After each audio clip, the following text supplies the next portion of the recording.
Welcome everybody to the Sustainable Farming Association's Friday morning plenary, a look behind and a leap ahead. This is what normally would be if we were meeting face-to-face our Saturday morning plenary.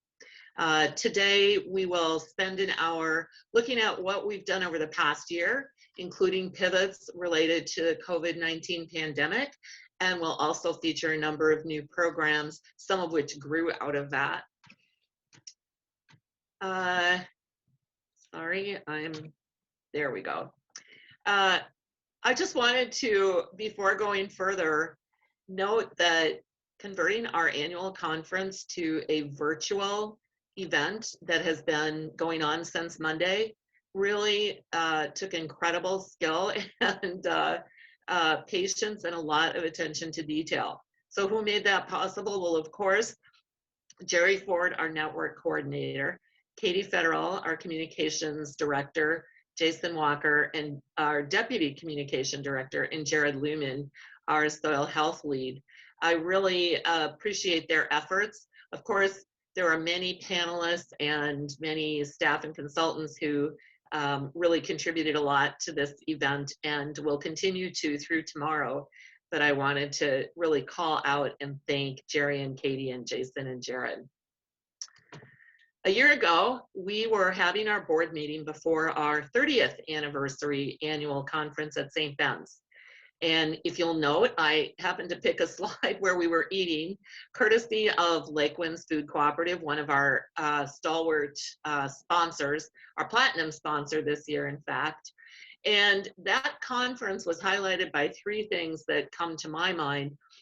One is that we had record attendance. Another is that we had our first ever emerging farmer breakout session. And the other is that we had an amazing amount of sponsors and exhibitors. A few weeks later, we had our Midwest Soil Health Summit.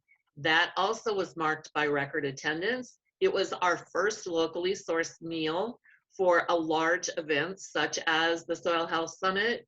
And it was the first time we actually split the group in two, wherein we ran concurrent sessions. And I did want to note that this particular photo is Wayne Munson, and then you see Kelly Anderson with the Minnesota Department of Ag. She's responsible for the Cropland Grazing Exchange, which now has become a Midwest project, something that developed over the years through Greenland's Blue Waters, where we participate.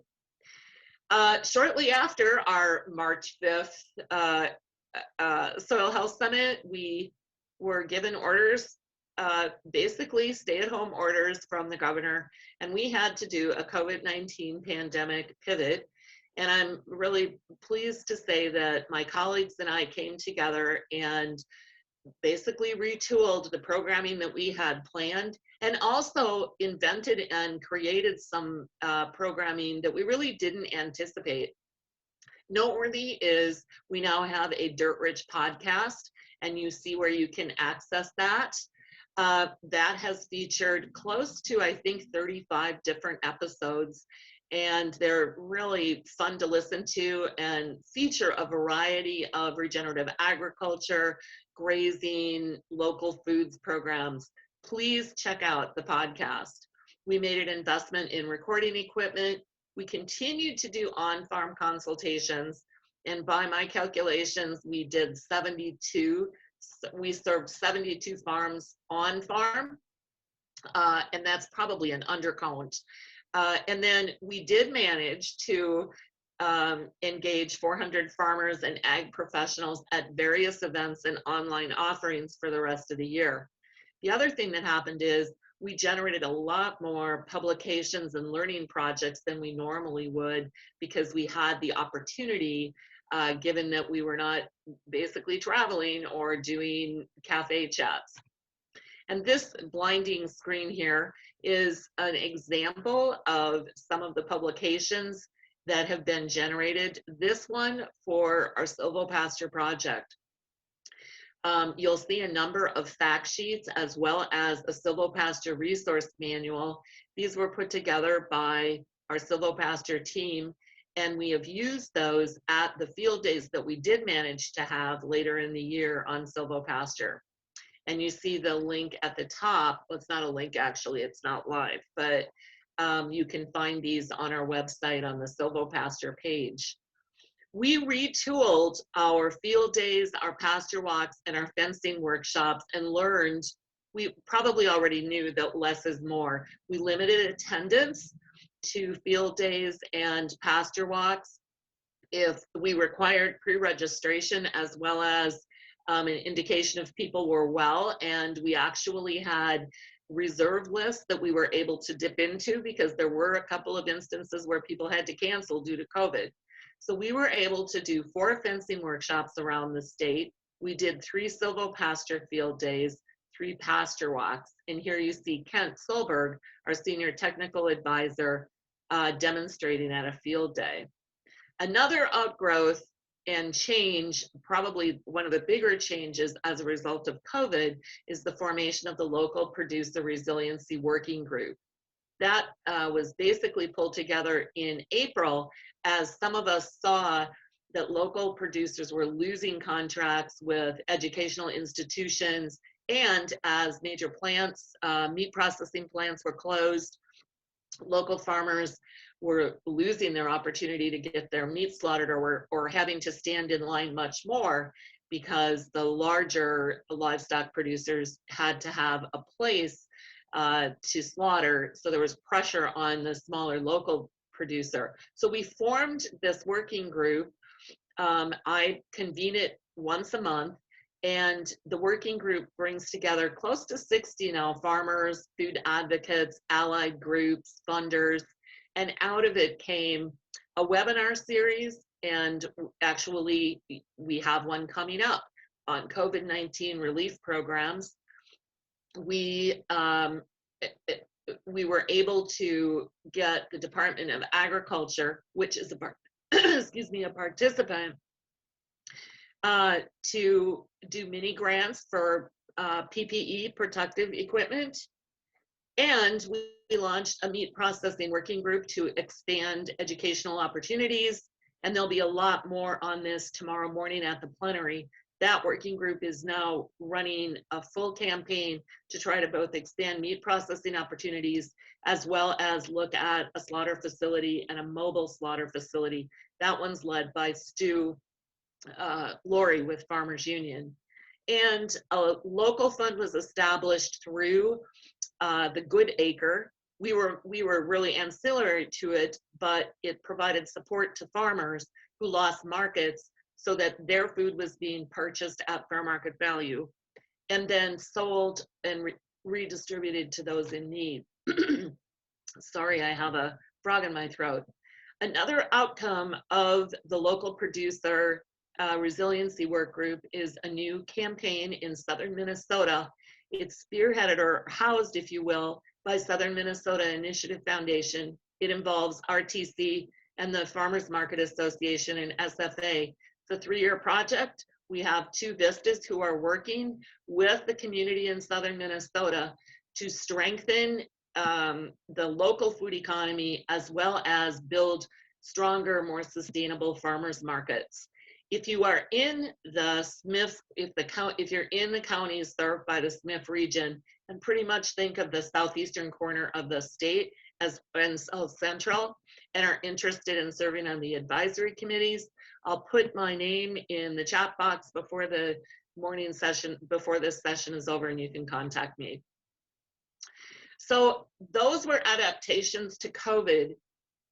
That's kind of a look behind, and it launches us into a leap ahead. We were able, with a grant through the NRCS, to partner with Renewing the Countryside to launch Conservation Connections. And we did have a program on Conservation Connections earlier this week. It is a program to help underserved farmers, emerging farmers, farmers who are Black, who are Indigenous and people of color, and veteran farmers, introducing them to soil health and soil conservation programs and the NRCS programs that support them. And I'm happy to say that this particular program was featured during the Emerging Farmers Conference, and over a dozen people are now seeking help with the conservation connectors. And those are 3 folks within SFA, or 4, who will work one-on-one with farmers to help them open the door to NRCS and SWCD. Okay, and what I would just request is if you can put your questions in the chat. I don't know that we'll get to them this morning, but I can look at that later and answer questions via email afterwards, if that's all right. 2 other programs that really are consistent with our commitment to put more livestock on the landscape are work with the Minnesota Dairy Initiative.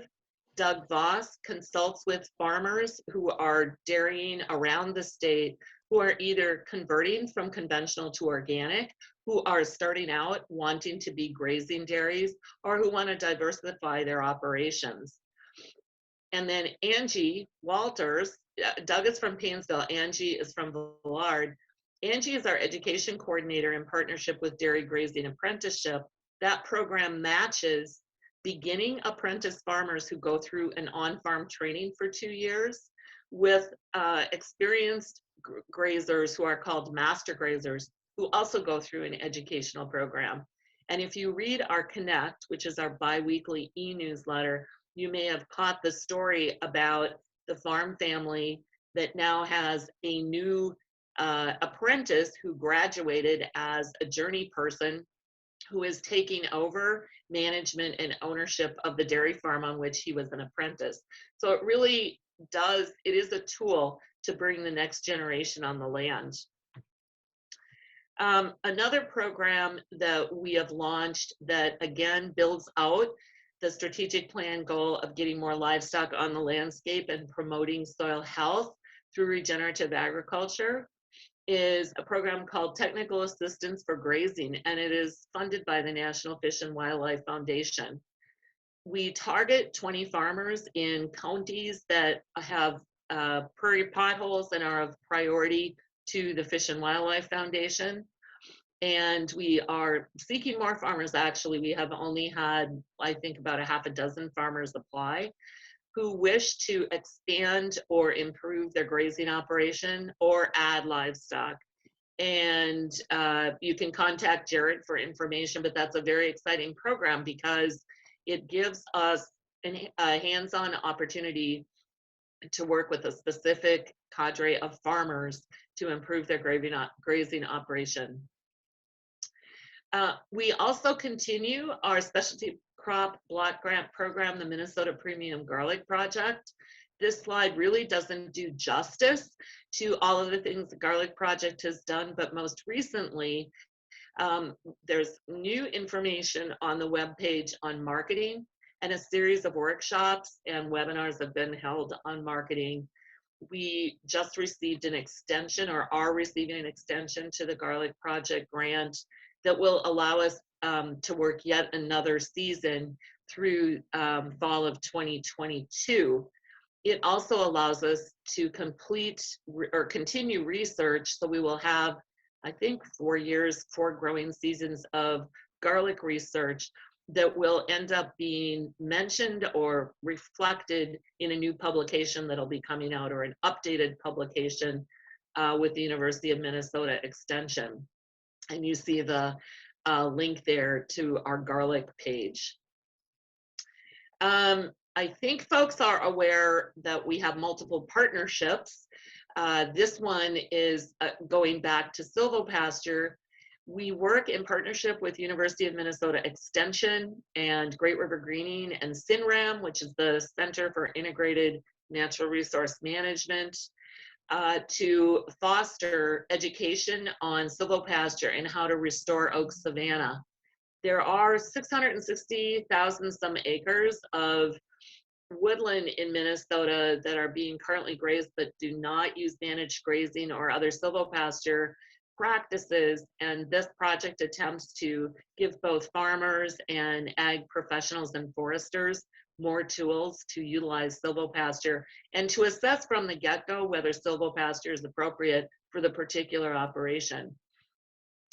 Tyler Carlson is our silvopasture and agroforestry lead. You see Wayne Munson again, and Dr. Jomi Zamora, who some of you know, is also an agroforestry consultant.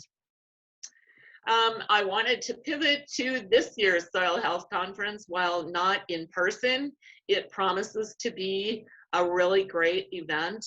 We have evening sessions from March 9th to 11th, 2 hours from 7 to 9. We hope that provides a lot of opportunity for discussion in addition to presentation. Gabe Brown with Understanding Ag will be our presenter on the 9th. Sarah Keogh, who will talk about soil health and food quality and food and human health, is on the 10th. And our soil health team within SFA is presenting on the 11th. I'm going to jump back. What makes our system work? That is what funds our system. Well, the first is membership dues. And this is a fairly dramatic pivot, but it really tells you or shows you that we're growing in spite of COVID. About a year ago, and in fact through the summer, our membership was waning a little bit because some of our chapters weren't able to have annual conferences. Well, we really emphasized membership renewal in the fall and through the Give Minnesota program. And again, at the end of this year and leading up to this event, one of the things we decided to do is make our events free this year to members and at the membership rate of $40 or $50 to non-members as a way to really encourage people to become members, but also to show that membership has its privileges in SFA. You are able to attend a lot of different conferences and events and so forth. Our current membership is 1,073, and you see by comparison the membership in past years. The members are a higher number than memberships. Memberships is the column to the left of the yellow column. That reflects basically checks or payments for a household. The yellow column reflects the number of people represented by that. I wanted to put a few financial slides up because while membership is a core source of funding, especially for chapters, the bulk of our funding comes from foundation grants. Our fiscal year is July 1 to June 30th, and these figures come from our last fiscal year, where 54% of our funds came from foundation grants, and 21% came from government grants, and 25% came from grassroots fundraising. Grassroots fundraising basically is fundraisers, membership dues, major donor gifts, house parties, the raffle that we did, contributions from things like roundups, such as we've benefited from Lake Winds and Mississippi Market. It's money that is not government or foundation grants and that we can pretty much use for general operating expenses. Our goal should always be to increase that 25% share of the pie to a higher amount. That said, it's nice to have the foundation and government grants to operate too. The right-hand pie shows expenses and where our money goes. And as you see, the bulk, 79%, goes to program expenses, and that includes the programs that I just reviewed. It includes the asparagus project, which has wrapped up, though we're still doing a few workshops on asparagus, and it includes chapter programming. 15% is administrative, and 6% is fundraising. I would hope over the next year or two that we flip those two so that we're putting more time into fundraising and less into administration. One thing that feeds administrative expenses is grants, because in particular government grants require a higher degree of programming and accounting. This next slide, same fiscal year, shows the ratio of chapter income to SFA's statewide income. 13% of the income is for chapters, 87% is SFA statewide. And then expenses 14% were chapter, 86% statewide. Know that chapters have complete discretion for how they spend their funds as long as they're within the mission of SFA.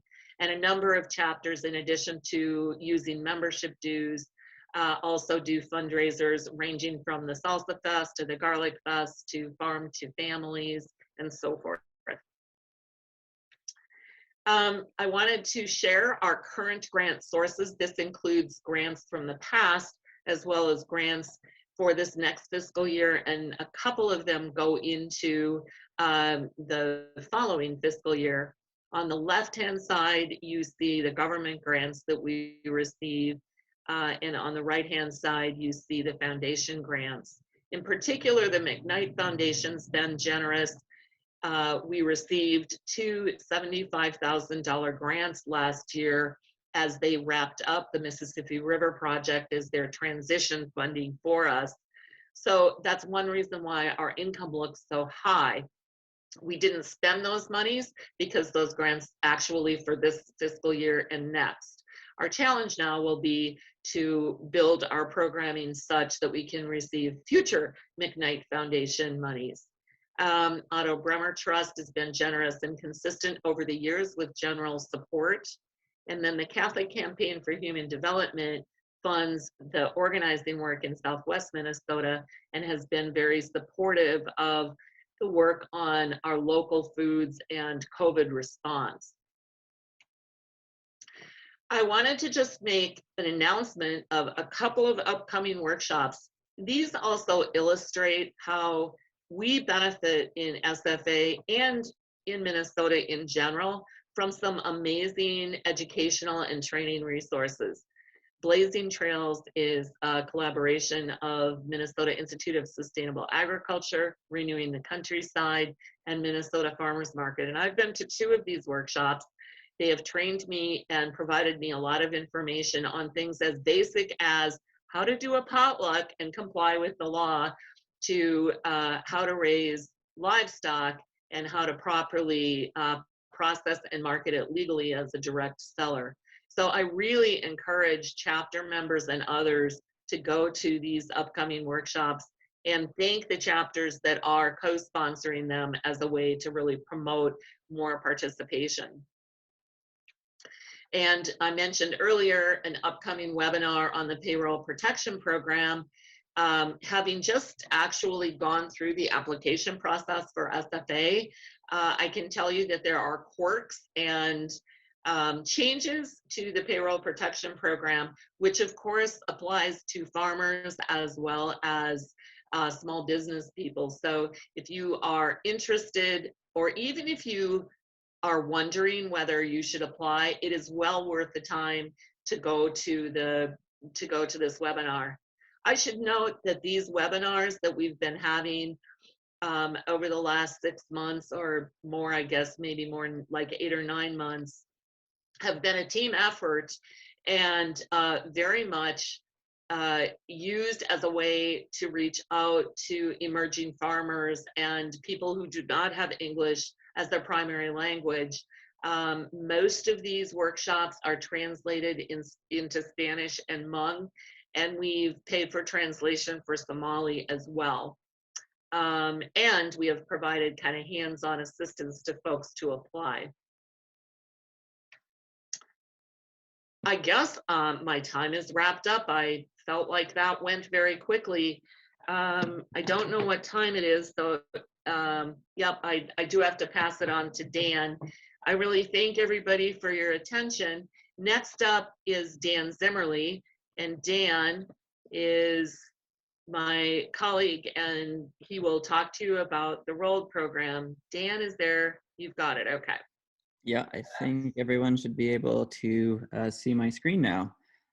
So my name's Dan Zimmerly. I am the community organizer for SFA, and I have been with SFA for a little over a year now. So my first kind of first day was, I think, January 20th, 2020. So relatively new. And I have been working on ROLD, which is Rural Organizing and Leadership Development this year. which, as everyone knows, with COVID has been kind of different than what we imagined it would be like when I started in January. That said, I have some pretty exciting things to report. So the first thing is the brand new Minnesota River chapter. We had our chapter kickoff call yesterday, in fact, and are submitting our charter to the State Board of Directors today. So that's super exciting. This chapter is the result of basically my work the past year, which started with just one-on-one meetings with farmers in my area, and evolved into sort of a planning group or an organizing group that met over Zoom during the summer and organized with people from those meetings and in that region over the summer to talk about what we want our chapter to do, what we want the chapter to work on, and what's important to the farmers in this region. And basically what we've identified is local foods, more marketing opportunities, and then water quality in the Minnesota River, because it's such a mainstay, I guess, for our part of the state, and it runs right through our working region. So with that in mind, we have the aptly named Minnesota River chapter, and we're really excited for what this chapter is going to do. One of the most exciting things that this chapter is going to do is what we're calling the Local Foods and Farmers Expo, which is going to be an event that we're hosting virtually this year, but in person in future years. And this expo is going to be an event that will highlight local producers in our region with all the different types of products that they have available for producers. So we're thinking of this as basically a CSA fair, but sort of on steroids and more inclusive, so that we include people who don't have CSAs, who maybe market through, selling a quarter beef, or maybe they sell through their farm store.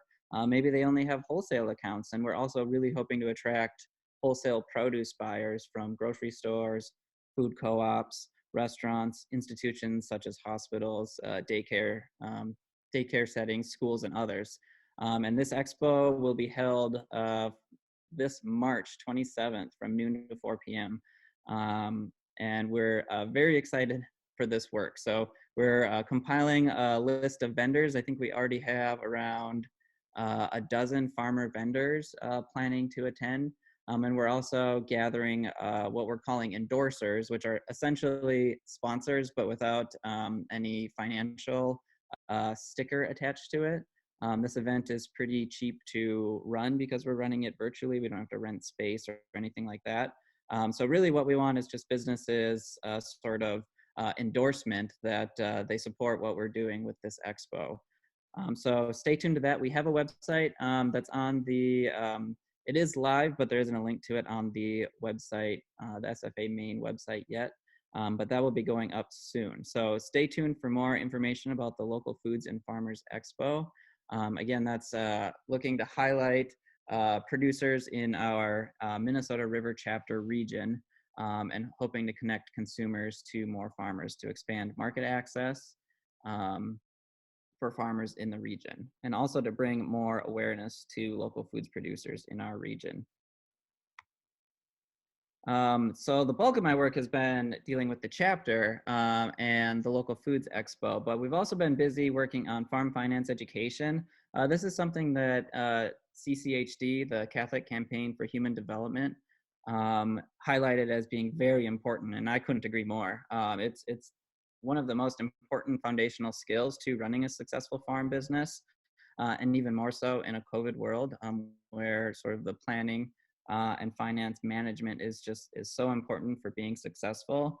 And so we took on a number of initiatives to help improve farm finance education for farmers across our region. And in particular, I want to highlight the farm finance mini grants that we recently offered. We're also doing a second round of grants coming soon, so stay tuned for that. But these mini grants were grants to take a course through the Cornell Small Farms programs. They have online courses for farmers. You don't get college credit for them, but you do get really solid skills developed from them. And the two classes we offered were Holistic Financial Management and QuickBooks for Farmers.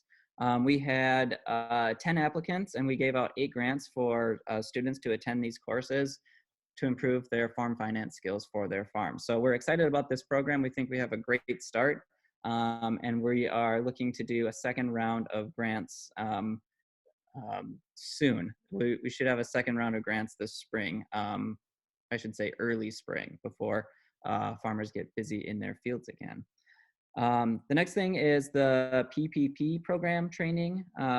We did an initial training, I think it was late summer or early fall, close to when the deadline was approaching for the payroll protection program, because there were a lot of questions about, do farms apply? How do farms apply?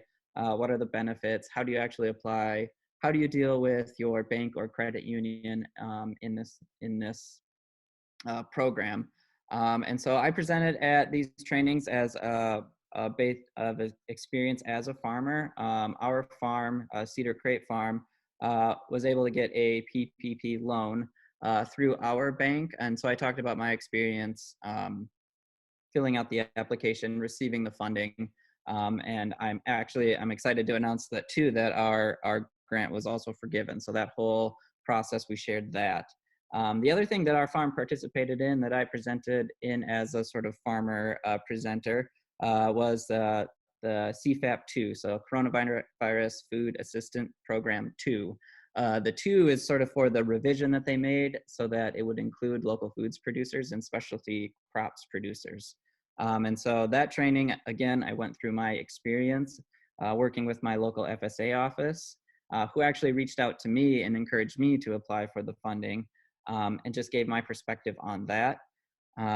And we're also gearing up, as Teresa had mentioned, for the payroll protection round 2 training, which is coming next week.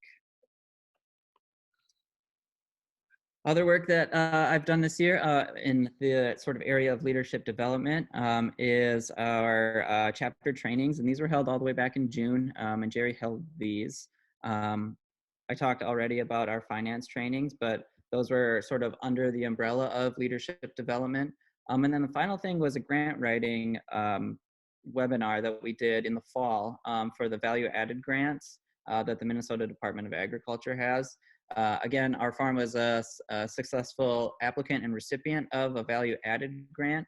And so I talked about the steps that I went through to apply for this grant, what I did in my application that I think helped me, helped our farm receive those grants, or that grant, and just was available for questions if people had questions or needed technical support for writing grants for their own farms. So those are the things in leadership development that I worked on this year. So it's been a pretty busy year, and that's a very high level overview of what I have worked on. But I'm really excited for what the new Minnesota River chapter is going to do in its work for the Sustainable Farming Association in the future. And I'm also very excited for the Local Foods Expo, which I think is going to be a really excellent event. And I can't wait to see how it all turns out. So thank you all very much. Appreciate it. Thank you, Dan. Folks, Dan's in his shed, his packing shed, which was, I guess, funded in part, huh, Dan? Yeah, the value added grant that we applied for was to build the shed where I am hanging out right now. So, yeah. Yep. Very good. Okay, just a quick mention of how we'll go through this report. Thank you, chapters, for those that submitted slides. I'll run the slides. I just put them together in order of your chapter alphabetically. And I will just call the name of the chapter delegate who will be presenting. Those of you who aren't on the board of directors, the presenters are delegates that are elected from the chapter to serve on the SFA board of directors, so you'll meet them. And in addition, our board of directors includes at-large members as well. So we'll start with Tony Wells. Tony's the chapter delegate from the Cannon River SFA chapter. Go ahead, Tony. Hello, everyone. Good morning. I'm just going to talk a little bit about one of the programs that we worked through and worked on last year in 2020 in our chapter. I myself live in Kenyon. Recently, as of 2020, officially live in Kenyon, and been working in southern Minnesota for 4 or 5 years on some different small farm projects, raising free-range chickens and growing perennial trees. And so I've been with SFA for about 2 years. Been coming to the conferences for about 4 years, Moses and SFA both. And I'm just going to highlight one thing we worked on in our chapter last year. We were one of three partners that worked with Southern Minnesota Initiative Foundation on a grant program, Grow a Farmer grant program at the beginning of COVID lockdowns, kind of starting in 2020. SMIF wanted to provide funding to help farmers that maybe lost market spaces during COVID, and help with technical assistance and help with pivoting, changing their business models. So we were awarded our chapter. Well, we have a program that we run called Cannon Valley Grown, which is a kind of a group of our farmers in our region, in our chapter area. It's more of a marketing website kind of a system where people can go on there and find information about the farms and what they produce and how they can find their farms products. So Cannon Valley Grown was awarded this grant, Grow a Farmer grant from Smith, and we had a group of a few folks come up with a survey, and we sent out a survey to the farmers in our chapter and asked how they could benefit from a small mini grant to help them through COVID crisis time and all the things that had been changing and shifting.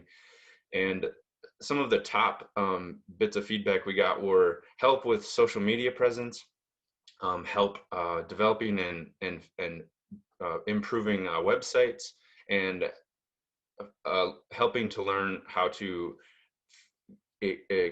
allow customers to find their products online, order online, and just really online presence. And so we were able to award, I think, around 20 farmers with a $250 grant, and many folks in our chapter worked on new social media initiatives, website improvements, online ordering systems, and things like that. And then some of the funding we also used to hire and pay a social media manager and kind of community outreach person. And so we were able to, in 2020, for most of the year, we were able to have a pretty good social media presence and kind of up that a little bit with the Cannon Valley Grown project. So I think a lot of people last year had to kind of shift to online marketing, and just really shift a lot of different things, and so many things shifted. But this was one of the things we worked on in our chapter last year, and I think that's all I got. I hope everyone is enjoying the conference. Thanks, Tony. Next up is the Central SFA chapter, Dale Reinke, excuse me. Good morning, everyone. Okay, we, like everyone has mentioned, everyone had to do some pivoting as far as how they did their meetings and how they did their events this past year. And I feel like our chapter did a great job trying to stay connected and keeping everyone involved.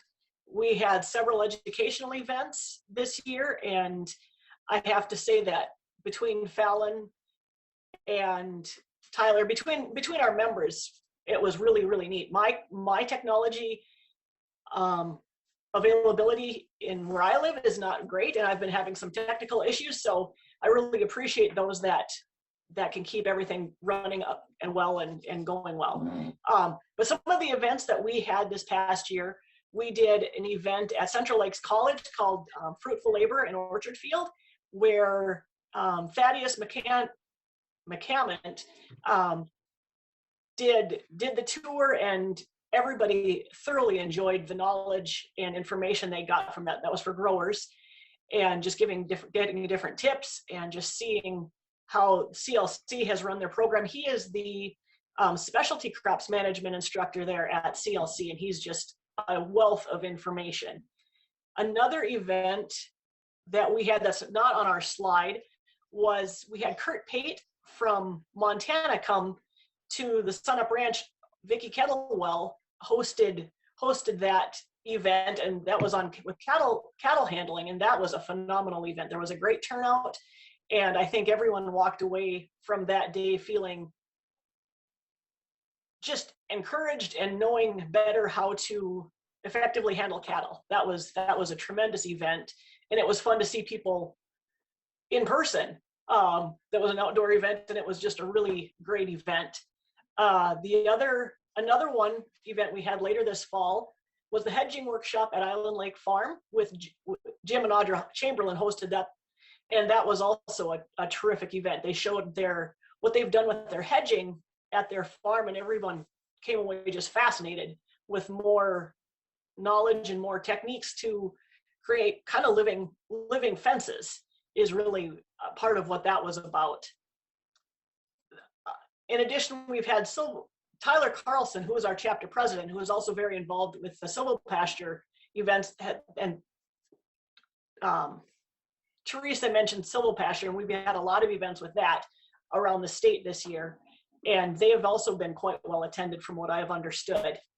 We also, thanks to Fallon and Liz Pullman of the Central Chapter, we founded a book club this past year, and that has had great turnout. A lot of people that haven't been involved with the Central Chapter have gotten involved with reading this winter, and I believe they're reading Future Earth, and it's a very challenging book, and people are really enjoying it and having a lot of great discussion. And finally, our Central Chapter for the annual conference is going to be held March 20th from 9 to 11 a.m.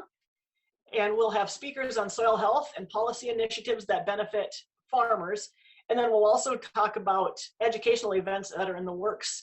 And there's a lot of things. Our chapter has some very forward-thinking members, and so the discussion has been really good.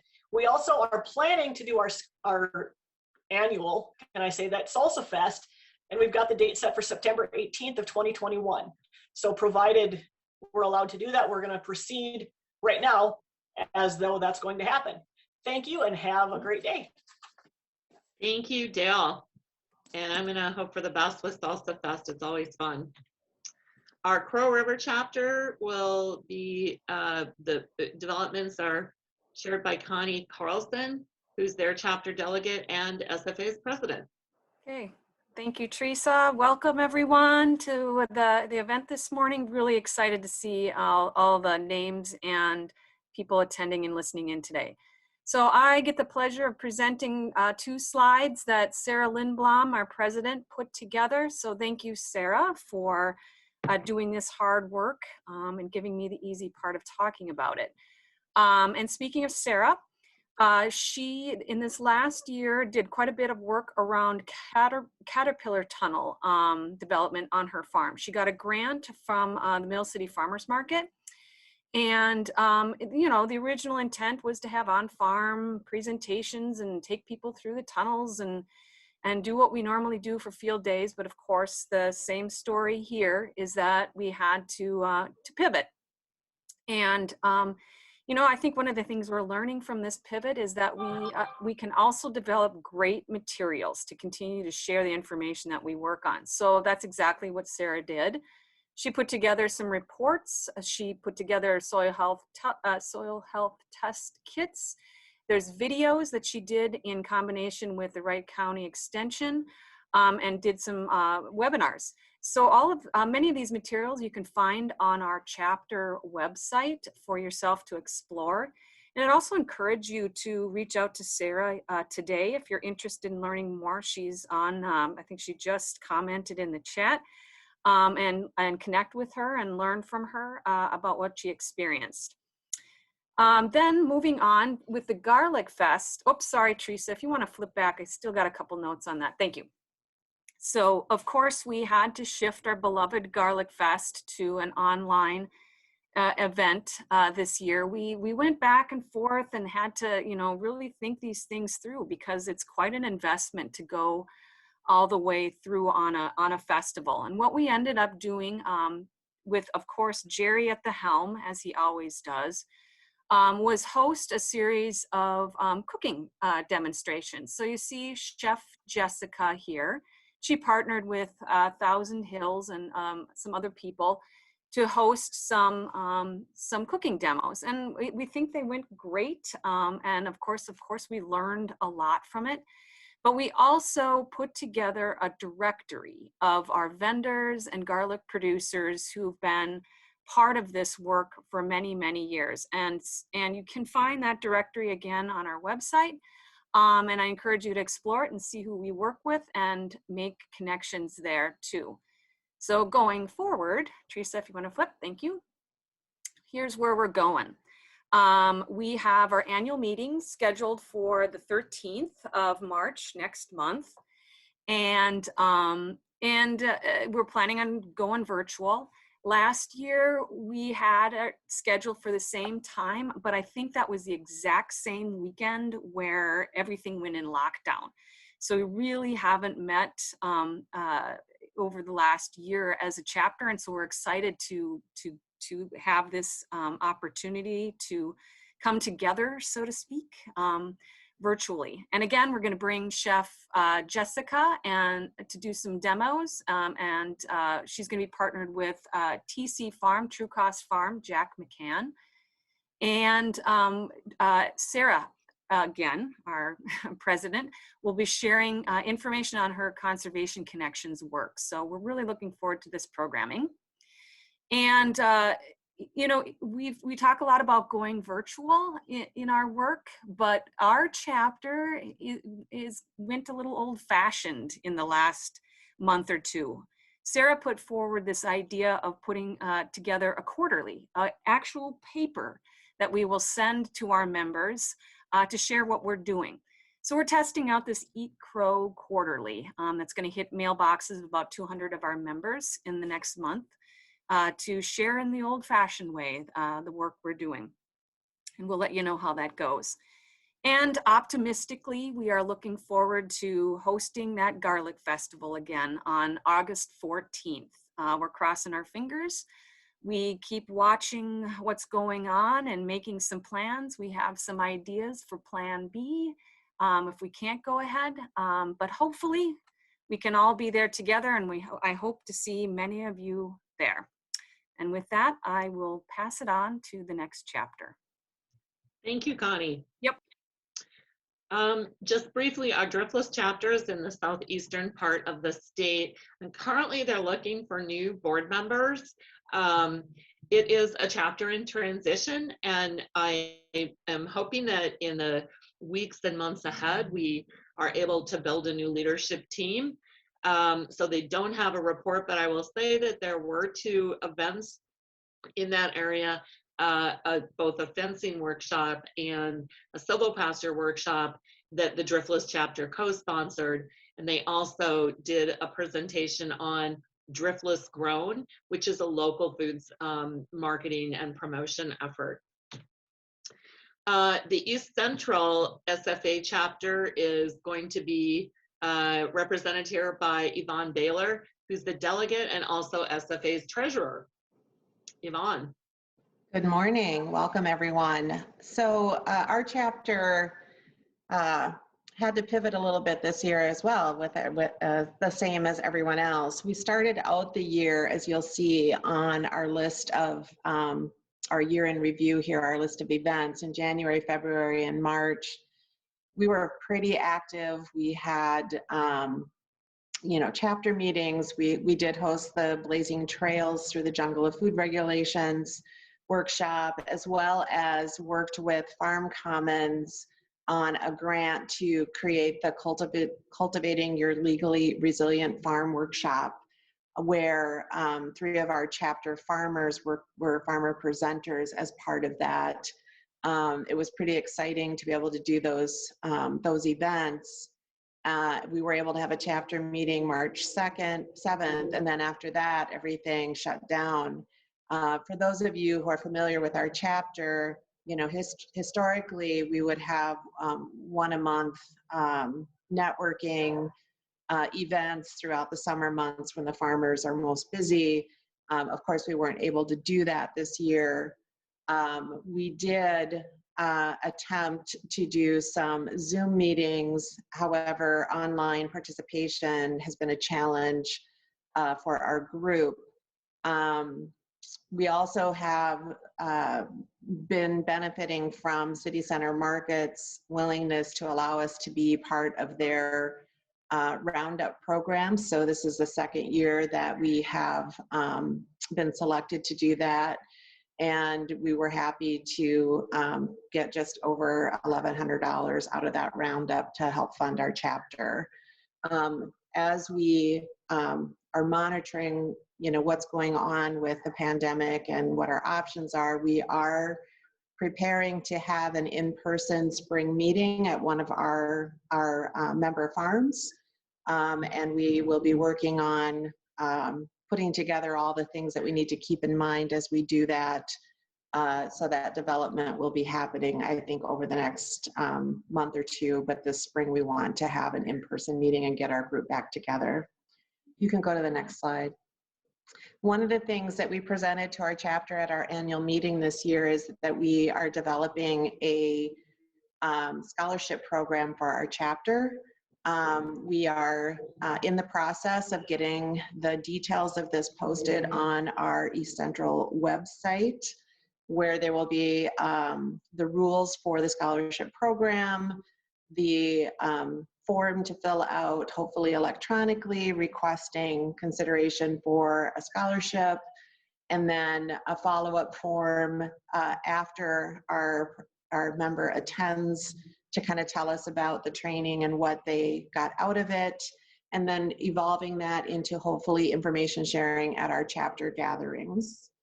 So the next slide, Teresa. And then one of the things we did, we were feeling like we needed to find a way to show appreciation to our members.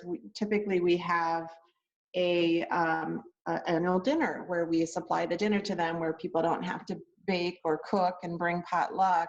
We weren't able to do that this year, but one of the things we've been considering for quite a while, and this just really pushed us to do that, was create member signs for our chapter for our farmers to post, similar to the farm union. And so I have these. This is an example.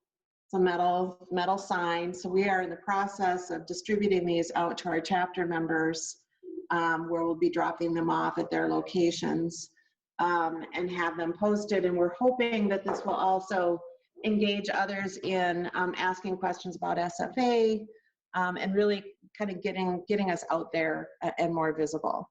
So that is what I had for our chapter today. Thank you, Yvonne. Joe Gans, who is SFA's vice president and the delegate from the Greater Mille Lacs chapter, is up next. And there we go. Joe. Thank you. Good morning. Great ideas so far. This has been great.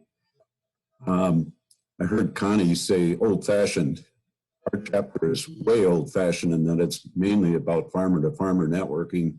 And traditionally, we've visited probably 6 to 8 of each other's farms during the season. And last year, we made it to 2. Which we may have been fudging the rules a little bit, but we tried to stay apart and everybody brought their own food and beverage. But the ideas and the enthusiasm that's garnered is, for us, it's what it's all about. On a more serious side, Greater Mille Lacs joined as a partner into this forest-assisted migration project, and it's a several-year project. The belief is that as climate changes, the forest won't be able to regenerate on its own fast enough to keep up with it. And so it's developing a network of seed collectors, tree seed collectors from climates further south, and then learning how to start and propagate and market either containerized, as in plugs, or bare root seedlings to be planted to restore a forest. Several of our members have expressed interest. There has been seed collected. It takes an acre or two of land. In fact, that's fairly optimistic to start at that level, and it can be another source of income for the farm. So several of our people are very interested, and most of the training so far has been webinars. There's hope that there could be more stuff in the future. So that's kind of where we're at. Looking for a more normal year. We all are. Thank you, Joe. The Lake Agassiz chapter is represented by Delegate Zach Page. Hello, Zach. Take it away. Morning, everybody. Yeah, I'll just start right off here with our book club.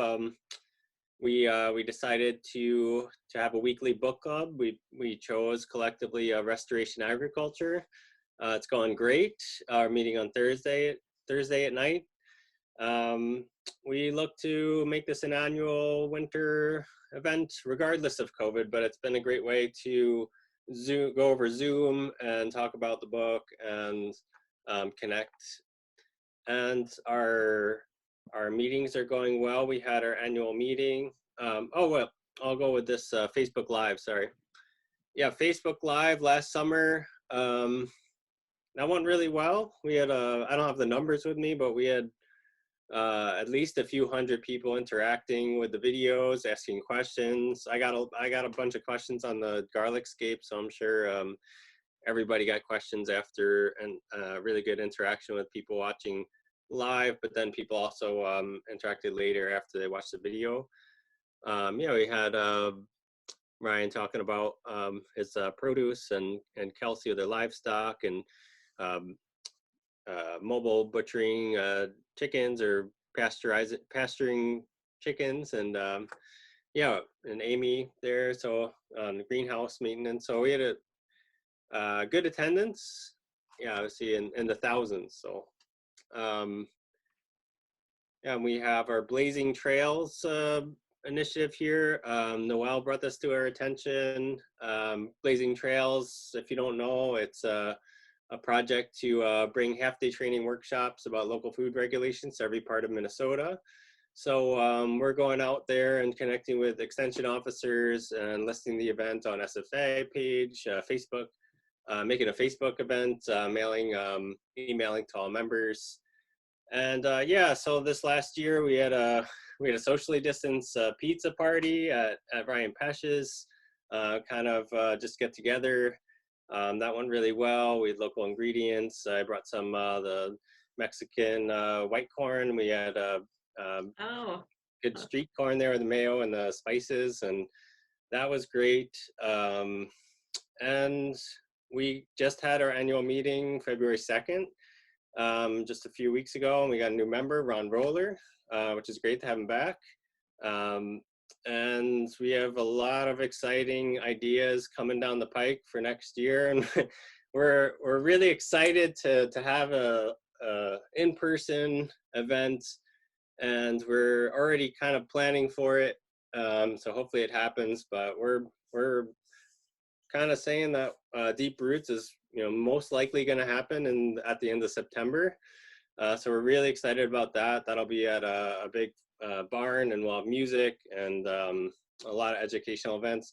And then we had this question of, like, we've got something like $5,000. How do we spend this money? So at the annual event, we talked about we could have some guest speakers, more parties, this and that. But one idea that really I think was substantial was we could have educational opportunities to bring someone that's a member in Lake Agassiz to a conference or travel somewhere, and then come back and teach about what they learned.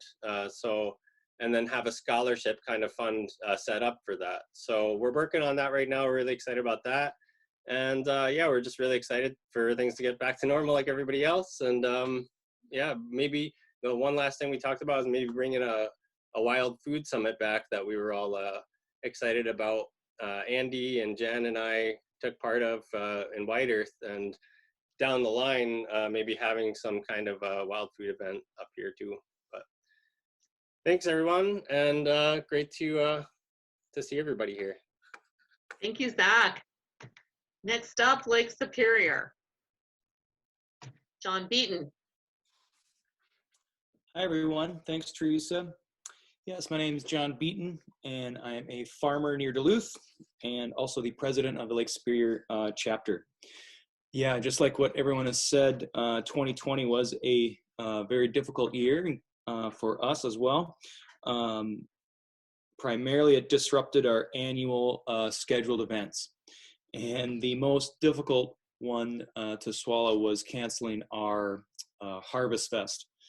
And just to give you an idea of where our chapter has brought this festival over the years, in 2019, we were estimating that we were getting crowds close to 10,000 people to attend this event in Bayfront Park in downtown Duluth.